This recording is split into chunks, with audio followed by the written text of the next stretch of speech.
It's Friday, right?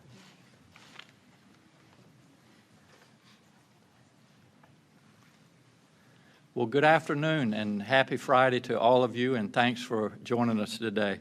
Today we're going to outline what our phase one of easing restrictions on businesses and gatherings will look like for our fellow Virginians. And I just wanted to give you an advance notice. We're going to go over a lot of graphs and charts today, and sometimes it's difficult to take all that in on the first time through.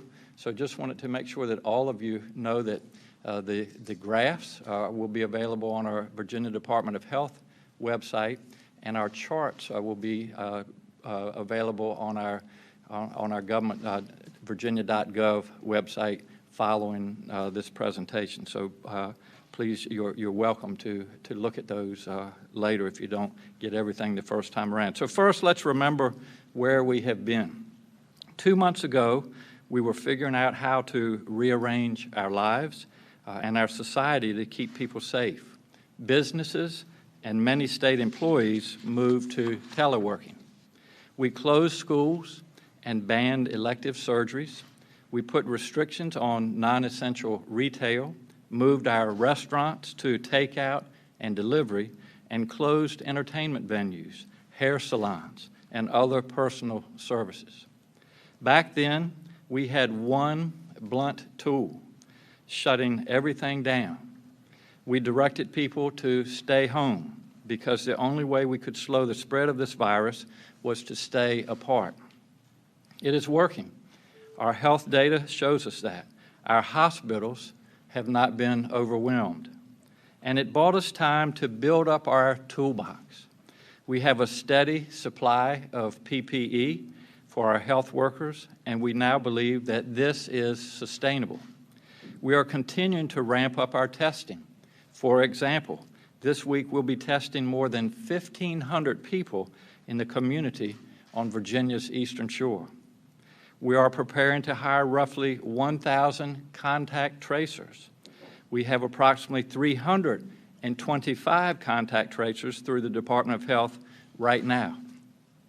These additional tools, paired with health data metrics, are informing our decisions about what restrictions to ease and when we can safely do that.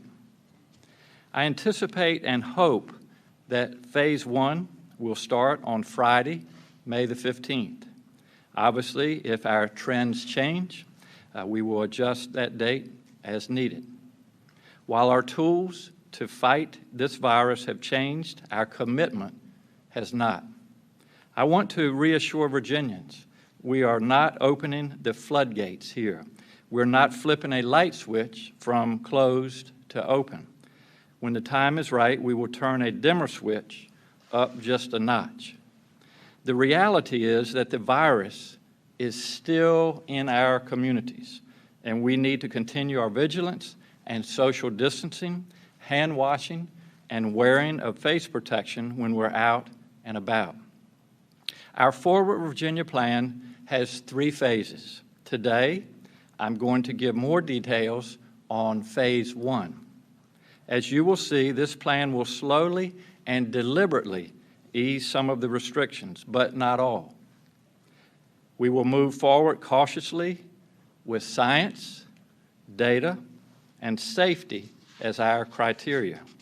First, I want Virginians to see what health data we're looking at to make these determinations. This is our confirmed positive cases by the date they were reported to the Virginia Department of Health. You'll see the blue bars represent the number of cases, and the yellow line is the 7-day moving average. While we've seen a slight dip in the past few days, largely these numbers are going up, and that is what we expect, in part because we are testing more people. But it's also important to remember that this virus is still out there. The next graph shows us how many people are being tested each day in the blue bars. The yellow line represents a 7-day moving average of how many people we are testing. As you can see, both the number of tests and the average of tests performed have both largely been trending upward. There may be dips where we have tested fewer people on one day, but overall, this shows that we are doing more testing, and we will continue to do more testing in the future. The next slide shows us how many of those tests came back positive. The dark blue graph is the number of people tested. The light blue at the bottom is how many were positive. And the yellow line, again, shows the average. I have said that I want a 14-day downward trend in the percent of positivity, and that is what we were seeing on this chart. Again, looking at that yellow line, see over the last 2+ weeks, that has been trending downward, and that's a good thing. The next slide shows how many hospitals are reporting shortages of PPE. The blue bars are the number of hospitals, and the yellow line is the 7-day moving average. This is trending downward, which is good news. It has been several days since any hospitals reported shortages of PPE. And some exciting news today. We, as you know, have ordered a PPE through several distributors, but yesterday we had a large shipment of PPE arrive from overseas. It was a 747 transport plane that landed at O'Hare Airport in Chicago, and we have trucks as we speak today that have been loading that PPE and are bringing it to Virginia. So that's something that we're very thankful and excited about. This next slide is what we're monitoring, our hospital capacity. On this chart, the darkest blue at the bottom of how many COVID patients are in hospital beds. The medium blue is how many other patients are in beds, and the light blue is their staffed bed capacity. Now, the yellow line, dotted line at the top, represents surge capacity. As you can see, our hospitals are currently reporting that they have capacity, and we'll keep an eye on that as elective surgeries continue to resume. The next chart shows us how many people who have COVID are hospitalized. The total number is the dark blue bar of hospitalizations, while the medium blue represents COVID patients in the ICU. And the light blue toward the bottom is COVID patients who are on ventilators. The yellow line is a 7-day average, and as you can see, that remains essentially flat, and that's a good sign. This next chart, as you can see, shows the rate at which our cases are doubling has slowed now to 16 days. So those are the data metrics that we are watching. Now let's talk about phase 1. In many ways, it will look like what we've been doing. We will still encourage anyone who can telework to do so. The 10-person limit on gatherings will remain. We encourage everyone to wear face coverings when they are out and about around other people in the public. The stay-at-home order will become a safer at-home order. That means that while there are a few more places to go, everyone should still only go there as needed and otherwise stay home as much as possible. People who are more at risk due to age or health conditions should also still stay at home as much as possible. Everyone should keep up social distancing, staying 6 feet away from other people outside of their home. So here's what phase 1 will mean for the places that you go. Non-essential retail has been limited to just 10 people inside for 2 months in phase 1. We will slightly increase that to 50% of the establishment's capacity. Restaurants, breweries, and beverage services have been limited to takeout, curbside, and delivery. That will remain for phase 1, but if a restaurant or brewery already has a permit for outdoor seating, we will allow service in that outdoor area at 50% capacity. Entertainment and public amusement venues will remain closed in phase 1. Gyms and fitness centers have been closed. In phase 1, will allow outdoor classes with limitations. Beaches are currently open for only exercise and fishing. That will remain the case in Phase 1. Beaches at our state parks will remain open for exercise and fishing only, consistent with our public beaches. Looking forward, we are setting a high bar to ease beach restrictions. It will require a comprehensive and sustainable plan for cleaning, social distancing, education, and enforcement. Our faith communities play a special role in the lives of their members and in our communities. During the past 2 months, our places of worship have had a 10-person limit, with drive-in services allowed and encouraged. In Phase 1, drive-in services may continue, and services may be held inside at 50% capacity. Personal grooming services have been closed. They may open in Phase 1 if they can adhere to strict social distancing with face masks required and appointments required. So the good news today is if all of this goes into effect a week from today, we can all get our hair cut by our barber or our hairstylist. Private campgrounds have been closed. In Phase 1, they may open with restrictions on distance between campsites. State parks have been open for day use only.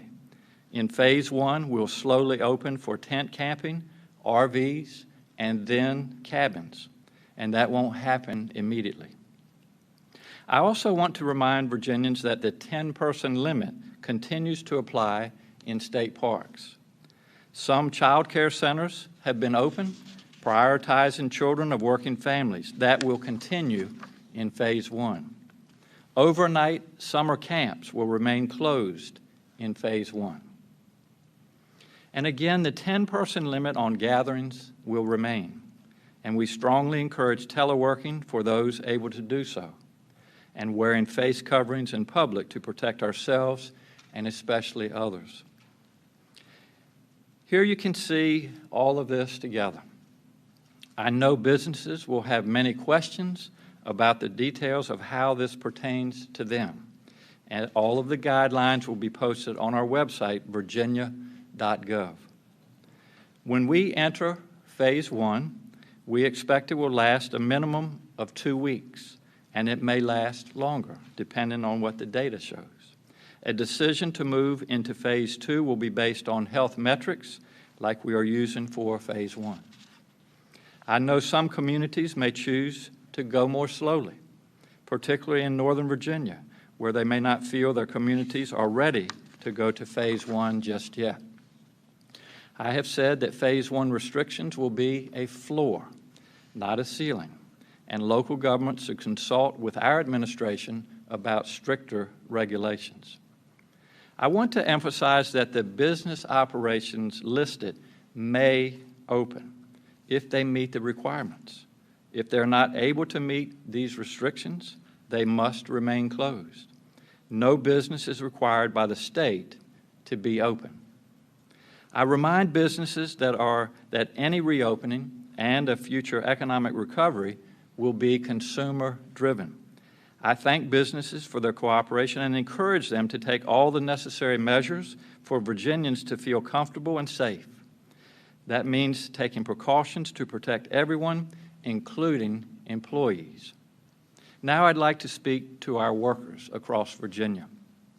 I understand that many workers at these businesses are eager to get back to work. But I also understand that there are workers who are afraid to go back right now because they or their loved ones have underlying health conditions or are part of vulnerable populations. I want to assure those workers we are going to do everything possible to protect you. The restrictions on business operations, such as distancing and masks, are meant to protect workers as much as customers. Yesterday, I spoke with our congressional delegation and asked them to take steps so that the federal government allows states more flexibility with unemployment benefits. I also want to assure Virginia's workers that if you feel your workplace is unsafe because it is not following the rules, please report that to our Department of Labor and Industry, also referred to as DOLI, and that they will investigate it. We're also working to find every path forward for people who cannot return to work because of their own underlying health conditions or those of people that they live with. We will have more to say on this before entering Phase 1. I want to reiterate that our next steps are informed by our health data. I also want Virginians to continue to be careful and cautious. This virus is still with us. It has not gone away. It has no cure and no vaccination to date, and we may be living with it for months or even years. Our efforts have slowed the spread, but they have not cured the disease. I don't want people to let their guard down. When we move into this phase of easing restrictions, it will be even more important for people to behave cautiously, especially our most vulnerable populations, the elderly and those with underlying medical conditions. So please continue to be careful, wash your hands, cover your face if you sneeze or cough, and stay 6 feet away from other people in public. But at the same time, we know that there are things we cannot put off. Medical care is one of those things. We put elective surgeries on hold for 6 weeks, but those have been allowed to resume now that we have a steadier PPE supply. And I want to encourage Virginians to take care of their health. If you need to see a doctor or a provider, please go. While we need to be careful of the coronavirus, we should not let illnesses or injuries go untreated. And as we talk about ramping up testing, I also want to remind Virginians that if you are ill or you have COVID symptoms, your doctor is able to determine if you need to be tested. I'd like to welcome Dr. Clifford Deal, President of the Medical Society of Virginia, to talk more about the role that our providers are playing. Dr. Deal, welcome and thank you.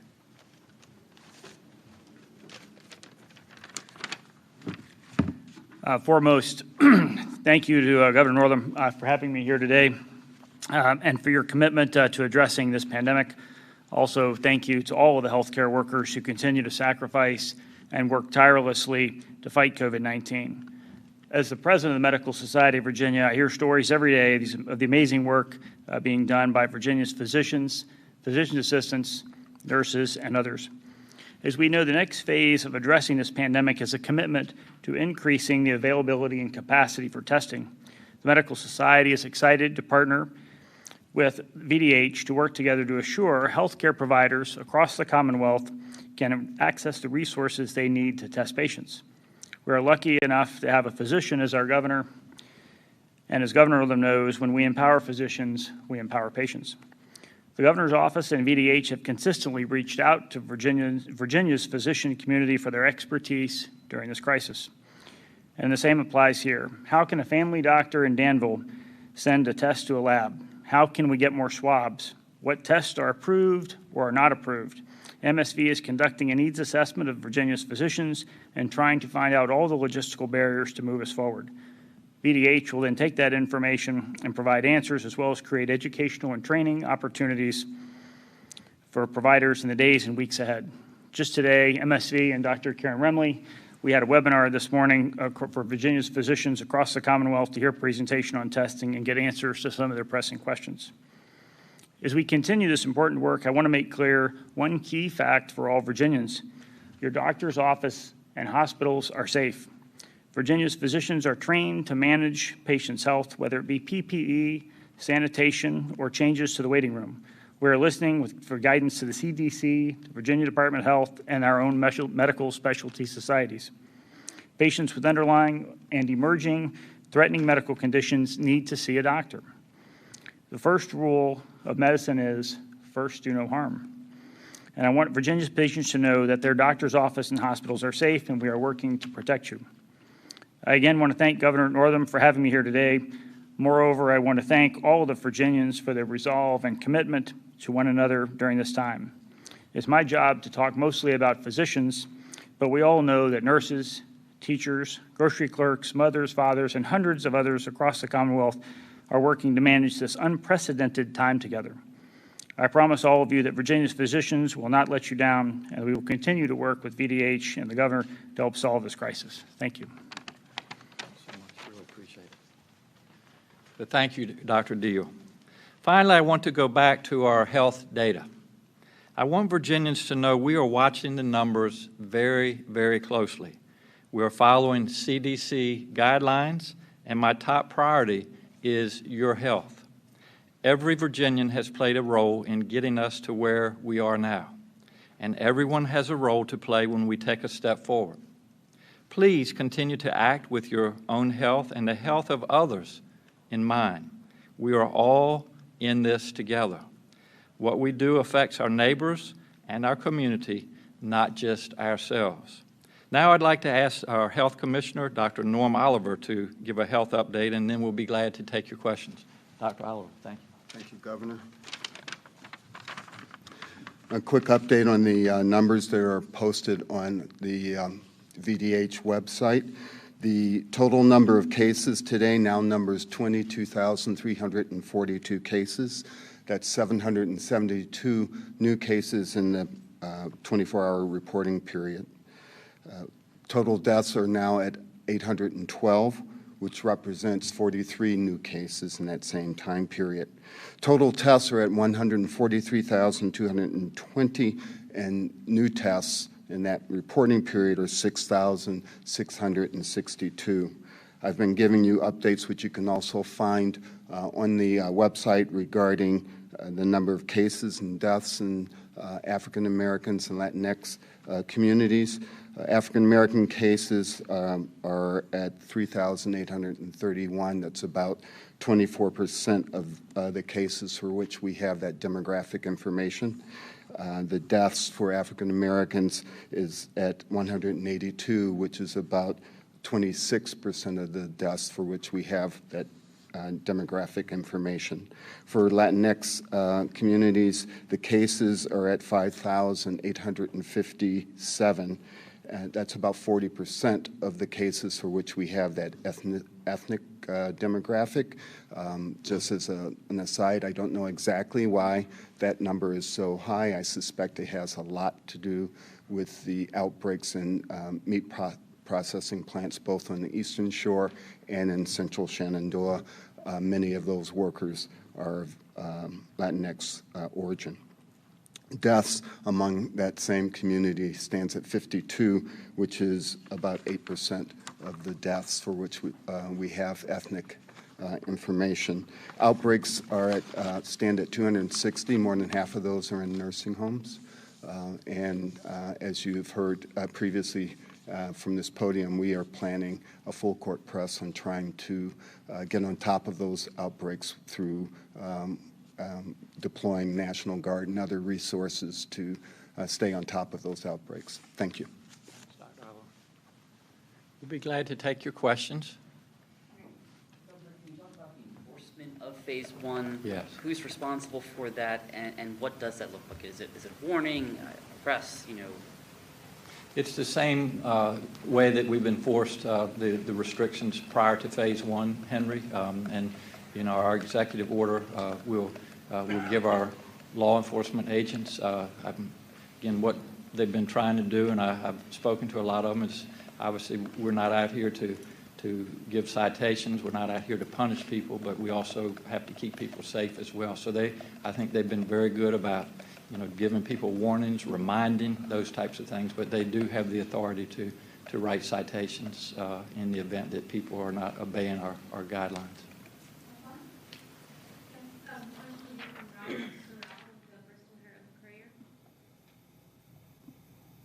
Yes, if there was to be a surge in the number of cases in the future, could some of the restrictions be reinstated? The question is if there's a surge in some of the numbers in our data moving forward, could we bring back or continue some of the restrictions that were in place prior to moving into Phase 1? And the answer to that is absolutely yes. I have said from the beginning that this is a dynamic fluid process. It literally changes, the data changes by the hour, by the day sometime, and we are following that data very, very closely. But should these numbers go in directions that we're not comfortable with, then obviously we'll be able to or need to make adjustments in our restrictions. Regarding that potentially putting back in the restrictions, what are the benchmarks, if you have set them, of, you know, if it hits X, that we will look at reinstituting the restrictions? And then I know too, part of it for Dr. Remley, if she's somewhere in here, just when are we going to get to the 10,000 tests per day? Yes. Yes, I'll let Dr. Remley come and answer the second part, but you know, what we're doing, Cam, and I think the first part of his question is what are those metrics that we're following if we need to make changes in our recommendations, and they're the same ones that we've been following all along, the 5 of them, and I won't reiterate all of those, but if we see that those are trending in different directions, then we'll obviously make changes. But I think the answer to your question, there's no specific number or ledge at which we'll reverse. It's really a combination of all the data that we've been following, and that's what we've done in order to move into phase 1. We followed that, and I've tried to use as best we can data and science, and a lot of that has been provided by the CDC. Those are the guidelines that we've been following. Oh, yes. Thank you, Dr. Rem. Thank you, Governor. I think, you know, when are we going to get to 10,000? I can't give you an exact day, but I would hope by the end of next week we will have, we know we have the lab capacity now in terms of laboratories that can do the tests that are done in Virginia. We need to continue to work on those other things we talked about, making sure patients know where they can go to get a test, regardless of where they come from. So we're working, had calls today with drugstores to try and expand testing there. We're working very closely with the free clinics, the federally qualified health centers, and as Dr. Deal said, with the physicians of Virginia who are in primary care and in other practices to make sure we get the right combination of testing supplies, PPE, and they know where to send those tests, and then when those results come back.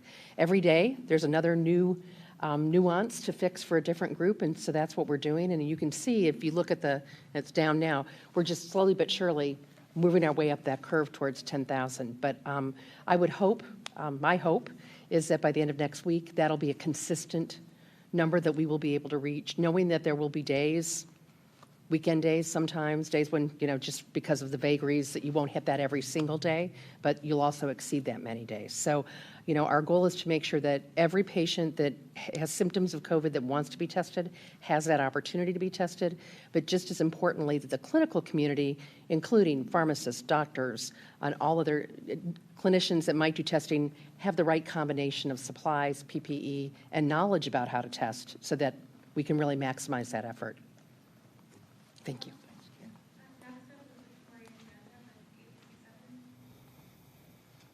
Good afternoon, Governor. Thank you for taking my question. The new unemployment numbers came out today showing that the United States is at 14.7% unemployment. My question to you is, what is your reaction to that, and are Virginians getting the unemployment benefit and help that they need? Yes,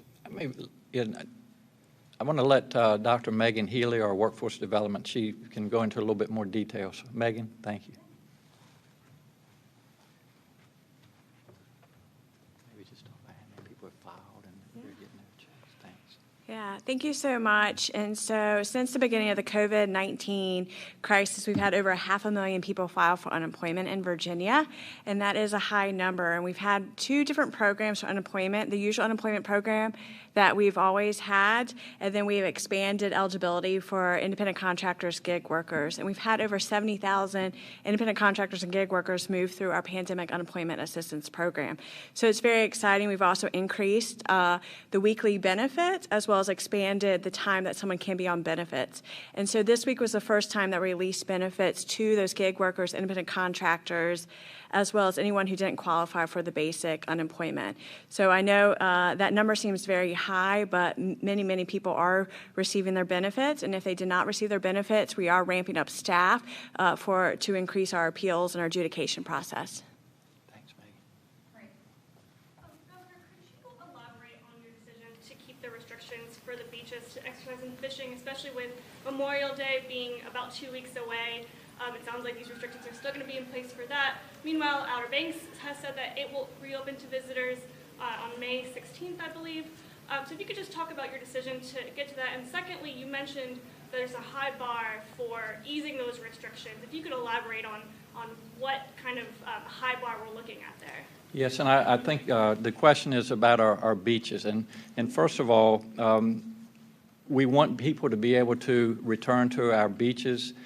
I think everybody has to realize that we are dealing with a new normal. And so we know that anytime people get together, gatherings of more than 10 people, for example, that's when the risk of this spread occurs. And so we have been working with our municipalities. Some of them, one in particular, Virginia Beach, has put out a very comprehensive plan that talks about distancing, it talks about education, enforcement, and cleansing, and preparation that goes into making sure that those things are in place at those beaches. And so we're working with the localities, we're working with those plans, but the bottom line is consumers. They need to feel comfortable that when they go back out to the beach, whether they grab hold of a handrail or go down the steps or are sitting with others or up on the boardwalk, they need to feel comfortable that they're going to be safe and that they're not going to contract the virus. And that's really what we have been working toward. We don't have a date in place yet.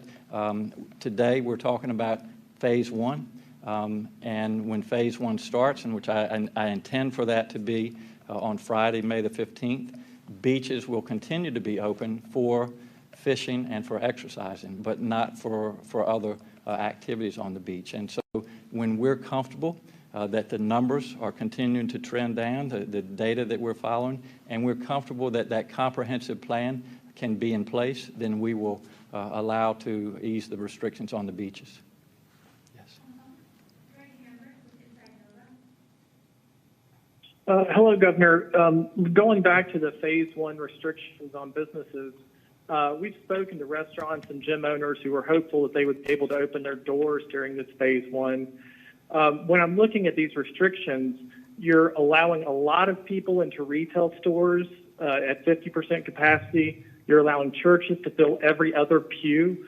Can you speak to why restaurants and gyms are still kept outside and not able to open their doors?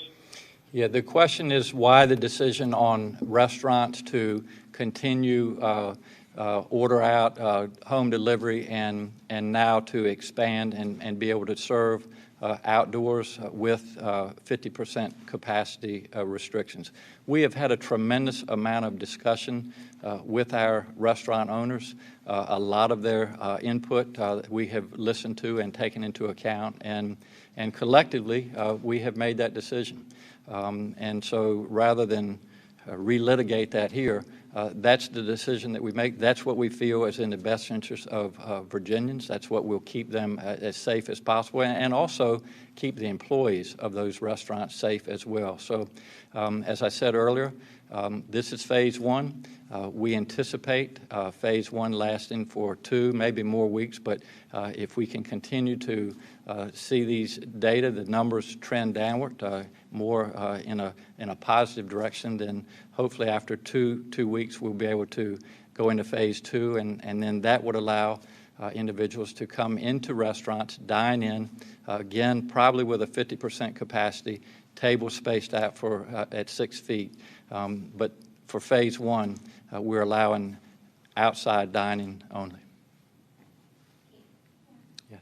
Can you explain more about why you're relying on the percent positivity rate and that 14-day decline as opposed to other metrics like a 14-day decline in total cases and deaths? I mean, I've heard from experts that that rate is largely dependent on the number of people tested and is also more often used to, compare outbreaks or assess who's being tested. So I don't quite understand why that's become the metric to watch. Yeah, that's a great question, Kate. And why are we relying on one piece of data more than others? And I don't think it's fair to say that we are.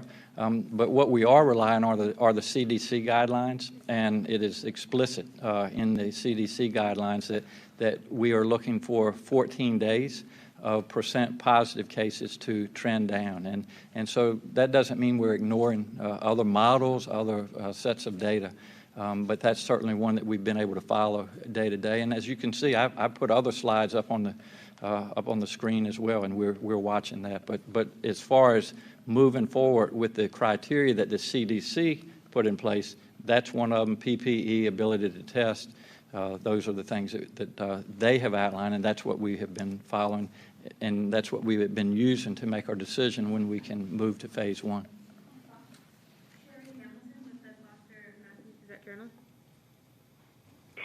Yes, Governor, thanks for taking my call.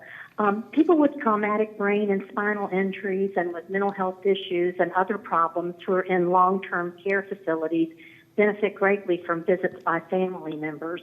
Is there any way allow them to perhaps go home to stay with family members without losing their beds until regular visitation is once again in place? And I have a second question, very quick one. Do you have any statistics on the number of people who died from COVID-19 who were healthy prior to their illness with no underlying conditions? Okay, I'm going to let Dr. Furlano at least take number 1, and I'll see if she's comfortable with number 2 as well. Thanks, Lois. Hi, I think I understand the first question to be regarding residents of long-term care facilities and their family members wanting to visit them, and if we were seeing any easing of those visitation restrictions.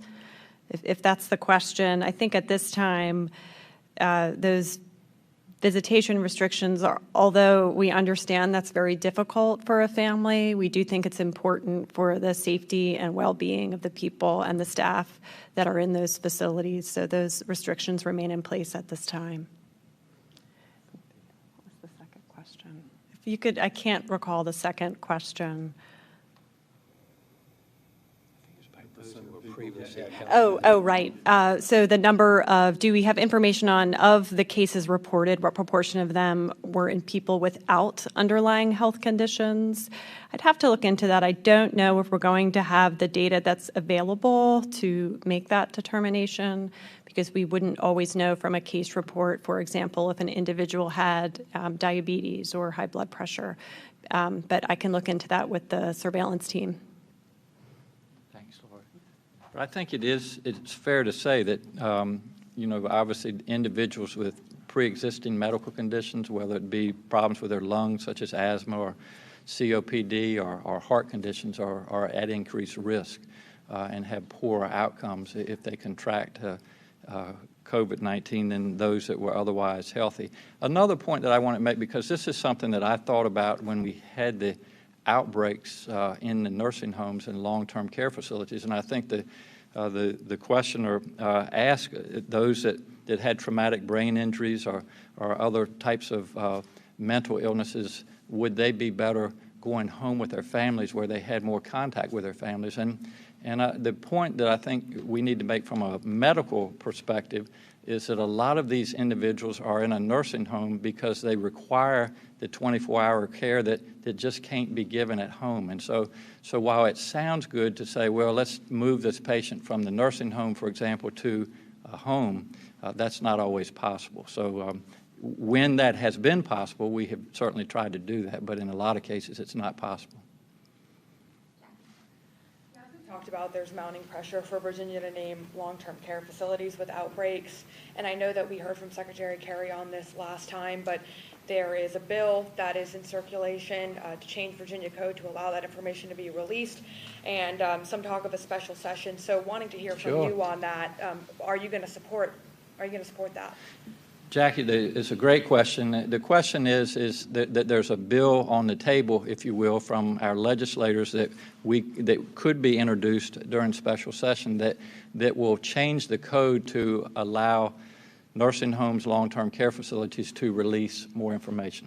And not to give a long-winded or complicated answer, but a lot of these pieces of legislation, I'm asked about that often. Do I support it? And it's not always as straightforward as you might imagine. So a piece of legislation will come through the let's say, the Senate. It will be vetted through the committee and then on the floor of the Senate, and then it will go to the House and go through the same process. So what starts as one piece of legislation may look totally different by the time it gets through that vetting process and gets to my desk. And so it's difficult for me to say that, oh, yeah, that's something that I would definitely sign if it gets to my desk. But I will say that I support transparency. And I think if there are ways that we can all work together, work with the Virginia Department of Health, work with our nursing homes, and and ask those questions. How can we get more transparency? How can we let the public? Can we let loved ones know, what's going on within these nursing homes and long-term care facilities? I would certainly support that. If that's a long-winded answer to your question. So yes, I'm open to that, but the proof is in the pudding, as they say. So let's talk about it. Let's vet it, and also realize that these things are in the code for a reason. Someone put that in the code, and I suspect a lot of it had to do with privacy issues in this case. So how can we, move forward with more transparency yet protect people's privacy? That's the process. But if that bill, if that's something that we can work on during special session, I'm very open to that. Next question will be from Yasmin Juma with VPN. Governor, you said repeatedly that in order to move forward with phase one, that the number of hospitalizations have to go down for a period of 14 days. But the VDH key measures report that positive or pending COVID-19 hospitalizations are at their peak since April 14th. Have you changed your mind about that, or how are you facing this metric?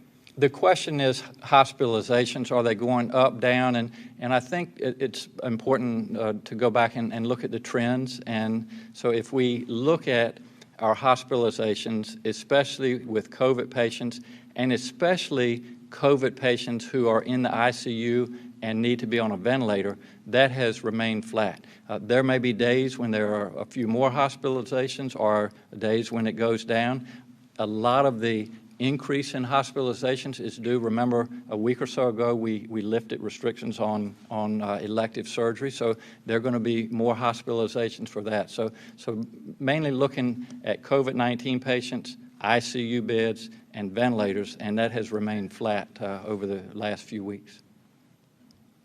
Governor, for those... the key measures page from VDH says that number of patients who were hospitalized with a positive or pending COVID-19 test were at an all-time high yesterday in the last, I guess, right under a month. Again, April. And your question was they were at an all-time high yesterday, but again... let's say we move forward and things start to open, and people get a sense of getting back to their normal lives. Yes. But then we get some spikes, and they have to go back, and you have to shut the state down. There are those out there who say, we're never going back. Once I get a chance to get started again. Number one.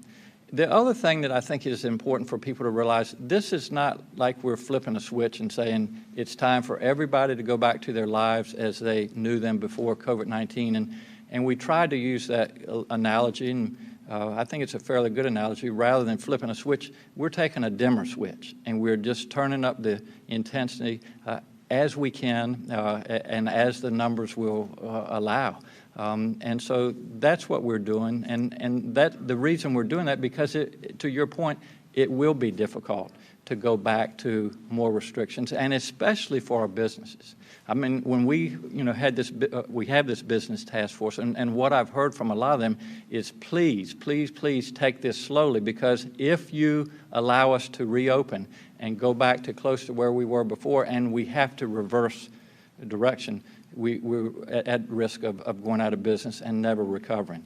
And so that's why we're trying to do this by using the data and doing it as slowly as we can, but also with the hope that when it's safe, and that's what it's about patients, or not patients, but people's health and well-being.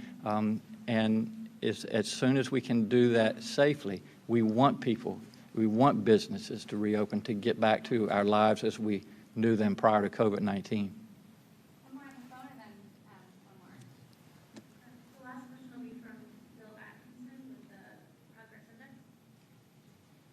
Thank you, Loretta.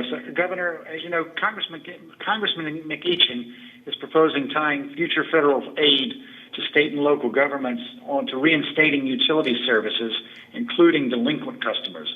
And we all know ground zero for that request is Petersburg, and they're running battle over the reestablishing the connections for the delinquent customers here. And while the FCC regulates the investor-owned water utilities such as Virginia American Water and Hopewell, they really have no say over the municipality-owned water utilities such as here in Petersburg and in Danville. My question is, if the McEachin caveat does get attached to the legislation, my question is, what is your reaction to that? And do you think such a caveat would mean that the state would actually have to get more involved into a locality's business? The question is about utilities being disconnected, discontinued from people's homes. And I think all of you, or if you haven't, need to see what happened in Petersburg when utilities, in particular water, was cut off from individuals. And so without getting into the details of how we keep that from happening, it shouldn't happen. I mean, that's the bottom line. We're in the middle of a pandemic.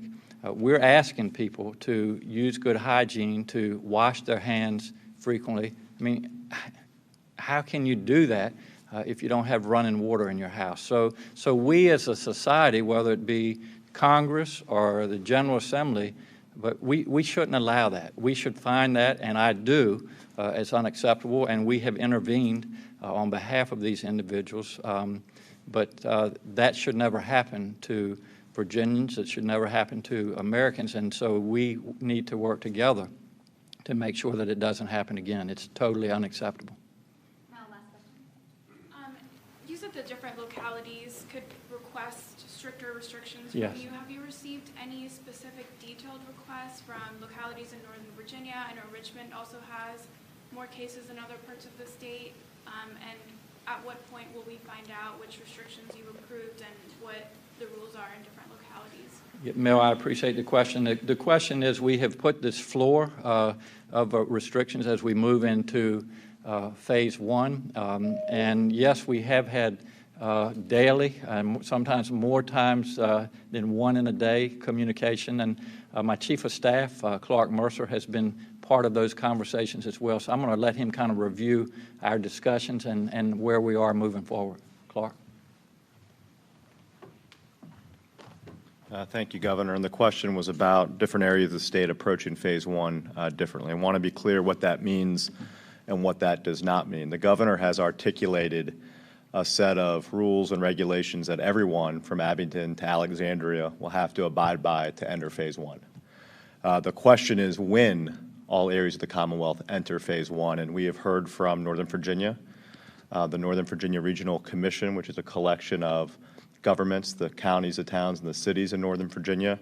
We were on the phone earlier with the three largest counties in Northern Virginia, Prince William, Loudoun, and Fairfax, discussing whether they feel that Northern Virginia has met the 6 criteria that the governor went over, as well as the rest of Virginia has. And when we look at Northern Virginia as a region, while they are looking good with those metrics, they are not looking as good at this point in time as the rest of Virginia. And we acknowledge that.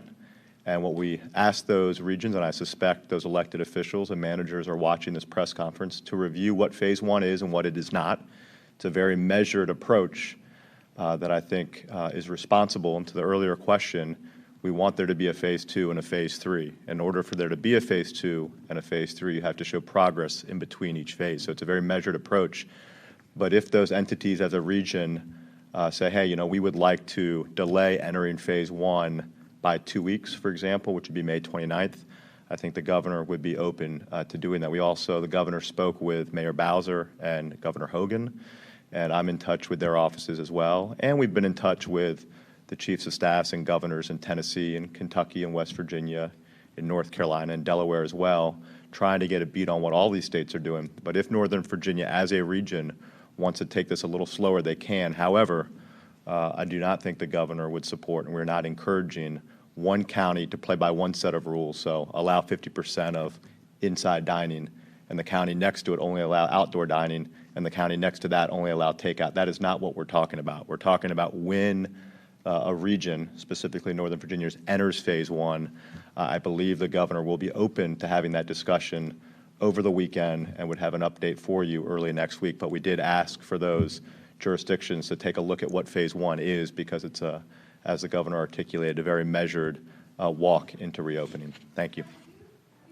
Other regions, Richmond, Eastern Shore, I know that there are higher incidences of COVID-19 there. Have you? We hear from every region and every jurisdiction, just about every business owner in the Commonwealth on a daily basis, hundreds of calls and emails. Some jurisdictions have different take on COVID than others. But as a region and speaking with one voice, I would say Northern Virginia has more or less coalesced in terms of wanting to move together as a region. And it's important that if a region decides to do that, that they do that, right? You don't want Fairfax City to do one thing and the county that surrounds it, Fairfax, doing another thing. So it's important that they act as a region. Richmond has a number of diverse counties surrounding it, and usually they have a number of diverse opinions about how they should move forward on an issue. In terms of regions, we've heard from Northern Virginia. Thank you. Thanks, Laura. Well, in closing, I just wanted to offer a couple of thank yous. First, to you all in Virginia, for following our guidelines, for putting us where we are today, for helping to bend that curve, to help our hospital capacity to be where it needs to be. As I've said, every time I've been in front of you, I know this has been difficult, and a lot of you have made tremendous sacrifices. And so on behalf of Virginia, I say thank you. We are in this together, and we'll get through this together. I also want to thank our staff, especially the Secretary of Commerce and his workers. They have just, as you might imagine, put a tremendous amount of work into this. There's been a tremendous amount of communication. As Clark just said, yes, we do hear from a lot of different people on a daily basis. So I appreciate their work, but I also appreciate the businesses for your understanding. I know as a business owner, there's nothing more than you wanting to get back to where you were prior to COVID-19, and so the input that we have received through the task group has just been tremendous, and so I thank you for all that you've done, and finally to Virginians and who I would call the consumers, those of you that want to get back into the businesses, that want to go back into the barbershop or the hardware store or wherever. Start thinking about, and maybe you already have, what it's going to take, what worries you, how do you need to be reassured, what will make you comfortable going back into that place of business. That's what we need to hear as we work through these guidelines, as we work through turning that dimmer switch up just as much as we can every day, every week. So if you will, that's your homework for the weekend. I hope that all of you have a safe and peaceful weekend, and we will look forward to being with you on Monday. Thank you all very much.